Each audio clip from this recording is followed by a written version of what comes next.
C'est dans tout juste 2 heures, à 20h30 précisément, le groupe Pathé lance une innovation en retransmettant la pièce de Shakespeare, Roméo et Juliette, en direct de la Comédie Française, du théâtre en direct au cinéma. Une idée pas si loufoque que ça.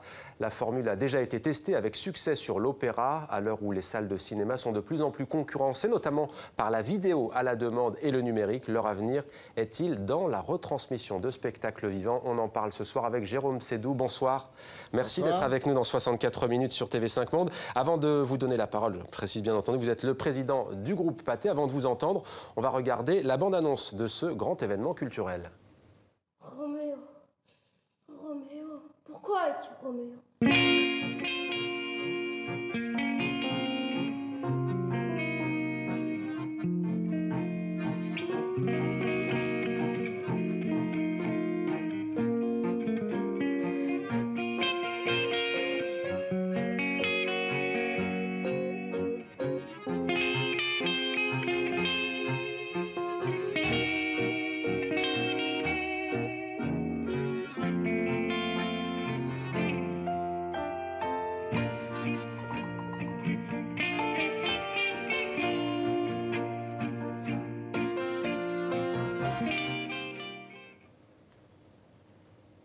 Roméo et Juliette, donc au théâtre ce soir, à la Comédie Française et au cinéma en direct. Jérôme Sédou, comment a germé cette idée? Oh, c'est assez simple. Moi, on diffuse l'opéra, le Métropolitain depuis de nombreuses années, le Bolchoï. Et donc, moi, je souhaitais depuis très longtemps qu'on trouve quelque chose de français. Alors, je pense qu'honnêtement, mondialement, la Comédie Française s'imposait. Donc, on a mis un certain temps à convaincre la Comédie Française qu'il fallait qu'elle le fasse. Aujourd'hui, ils sont très convaincus. D'ailleurs, je les remercie de leur coopération qui a été formidable. Et moi, je pense que la Comédie Française mérite d'être montrée au monde entier. Mais votre projet, précisément, de retransmettre en direct une telle pièce, la plus célèbre de Shakespeare, comment est né le projet? Alors, l'opéra, le Bolchoï, tout ça, c'est très important en direct. Ça veut dire que la personne qui est ce soir au Théâtre Richelieu verra la même chose que la personne qui est au cinéma, un cinéma qui va retransmettre, mettons le Gaumont Opéra à Paris, ils vont voir exactement le même spectacle. C'est-à-dire qu'ensuite, si Cousine Machin est à la salle Richelieu, vous pouvez lui dire est-ce que tu as vu qu'à un moment donné, il y avait telle chose. Et c'est très important d'être live.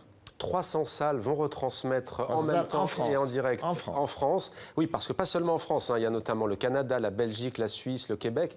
On peut parler aussi de l'Ukraine, de la Pologne, beaucoup de pays donc. Vous parliez de l'image, on vient de voir un aperçu.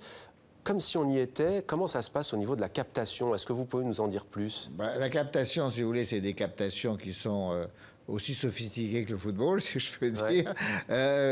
C'est-à-dire qu'il y a beaucoup de caméras et que c'est un vrai travail de production.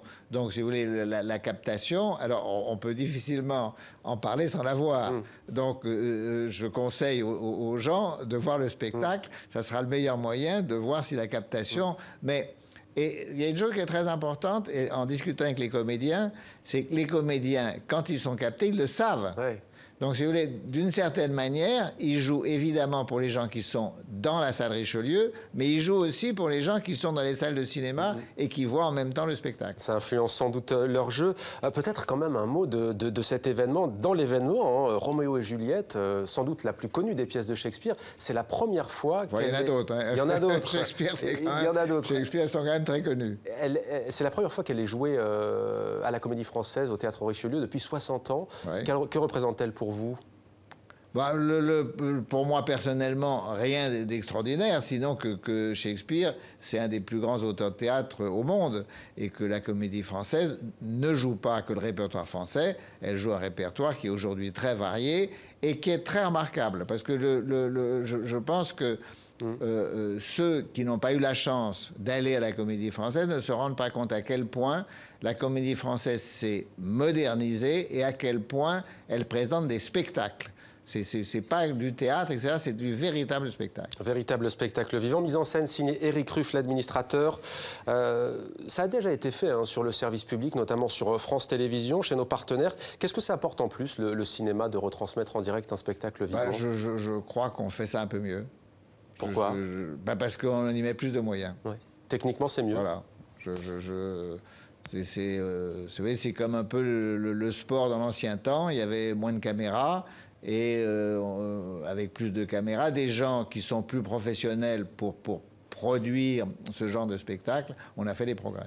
Quelle est l'ambition du projet ? Alors l'ambition du projet, je ne vais pas vous inonder de chiffres, mais on produit le Bolchoï. Le Bolchoï, chaque spectacle du Bolchoï, c'est 100 000 spectateurs à chaque spectacle dans le monde. Donc le minimum, c'est d'arriver que la Comédie Française, on ait, quand on fait la projection live, qu'on ait également 100 000 spectateurs. Voilà l'ambition. Alors j'ajoute que dans le cas de la Comédie Française, il y a une forte demande des scolaires, des écoles, et que donc il y aura aussi des projections différées de Roméo et Juliette. Ça permet sans doute d'attirer aussi un autre public, notamment les plus jeunes, comme vous le dites. Et pour le 7e art, c'est-à-dire le cinéma, quel est l'enjeu? On le dit parfois menacé, hein, je le disais tout à l'heure, notamment par ce qu'on appelle la VOD, la vidéo à la demande. Bon, moi, je pense, si vous voulez, que je fais un peu des comparaisons. Les gens iront au cinéma si on leur offre un spectacle, si on leur offre quelque chose qui, raisonnablement, justifie qu'ils se lèvent de leur fauteuil de chez eux et qui sortent. Mais je pense aussi que le fait d'avoir des images partout, sur son téléphone, sur son ordinateur, sur les télévisions, fait qu'à un moment donné, il y a des raisons pour voir différemment et donc sortir.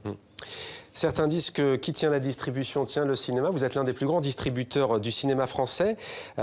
Il est de plus en plus inquiet, ce cinéma, pour son financement. Aujourd'hui, les députés français débattent, on n'en est qu'aux prémices, mais d'une éventuelle taxe sur les publicités, sur un célèbre moteur de vidéo. Est-ce que c'est bien, selon vous, de taxer la publicité pour financer le 7e art ? Bon, je pense que d'abord, avant tout, il faut faire des bons films que les gens ont envie d'aller voir. Ensuite, il faut trouver les moyens de les financer. Mais je pense que le système financier français actuel pour le cinéma français est satisfaisant. Pour vous, l'objet cinématographique, c'est un loisir ou c'est bien plus que cela ? Non, ça doit être, c'est quand même fondamentalement un loisir. Je pense que les films peuvent être tout à fait d'un genre différent. Il peut y avoir des comédies légères ou des films plus profonds. Mais de toute manière, si on sort, si on va au cinéma, c'est pour se distraire. Et quel regard portez-vous sur l'évolution du cinéma, pas seulement français, en général, dans le monde ? Alors, les Américains, c'est-à-dire Hollywood, a choisi, si vous voulez, la voie justement pour défendre le cinéma au cinéma, de faire du spectacle, du grand spectacle, avec des effets spéciaux très perfectionnés. La France là-dessus est peut-être un petit peu en retard, mais elle n'a peut-être pas les moyens de produire les grands spectacles américains.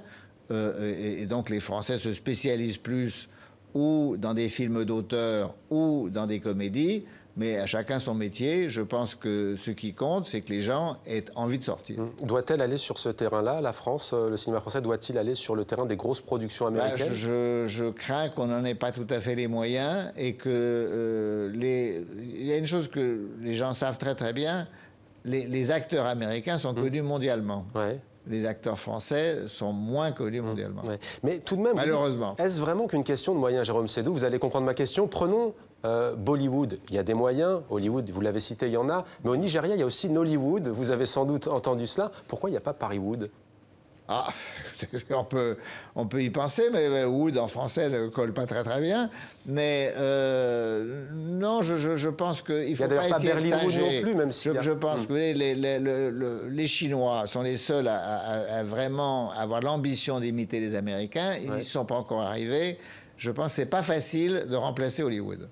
Et que faudrait-il, selon vous, pour que le cinéma français accélère et concurrence, même si le mot peut-être pour le cinéma n'est pas très beau, mais concurrence en tous les cas d'autres cinémas comme le cinéma américain?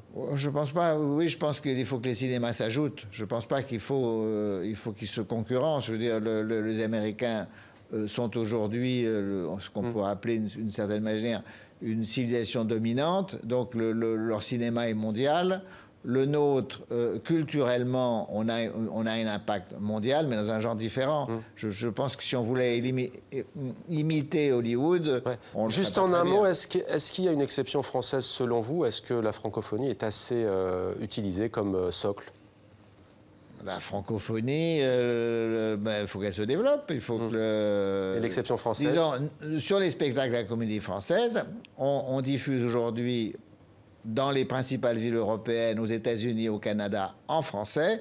Et on a l'ambition, ultérieurement, de pouvoir faire une diffusion avec des sous-titres. Merci beaucoup, Jérôme Sédou, d'avoir répondu à nos questions. 20h30 ce soir, donc, à la Comédie Française et dans 300 salles en France. N'hésitez pas. Il reste, bien entendu, beaucoup de tickets, notamment dans vos cinémas pâtés, dans vos complexes de cinéma. Merci à vous d'être venu sur notre plateau. Merci, Ce sera Roméo bonsoir. et Juliette, on l'a dit. Merci, bonsoir. Merci.